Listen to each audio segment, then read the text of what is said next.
Lahore press club چونگ کے انتخابات مکمل۔ ڈاکٹر ندیم آصف چودھری 5ویں مرتبہ صدر منتخب ہو گئے۔ ظفر اقبال کھوکھر چیئرمین، مسعود انور بھٹی جنرل سیکرٹری اور محمد عمران گل تیسری بار فائنانس سیکرٹری منتخب ہوئے اور پوری کابینہ کا اعلان بھی کر دیا گیا۔ تفصیلات کے مطابق پریس کلب چونگ کے سالانہ انتخابات 2022 مکمل ہو گئے۔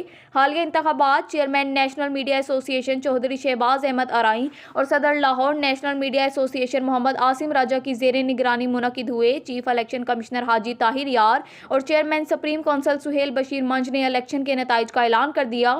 نو منتخب صدر ڈاکٹر ندیم آصف چودھری نے پریس کلب کے تمام ساتھیوں کا شکریہ ادا کیا کہ انہوں نے مسلسل 5ویں مرتبہ ان کو صدر منتخب کیا۔ انہوں نے مزید کہا کہ صحافیوں کی بھلائی اور پریس کلب کی ترقی کے لیے شب و روز محنت کروں گا۔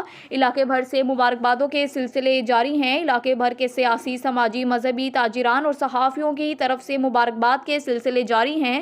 نو منتخب کابینہ کی تقریب حلف برادری 30 جنوری بروز اتوار بمقام سدرا شادی ہال میں منعقد ہوگی، جس میں علاقے بھر کی سیاسی، سماجی اور بیوروکریٹ شخصیات کو بھی مدعو کیا جائے گا اور باقاعدہ تقریب منعقد ہوگی۔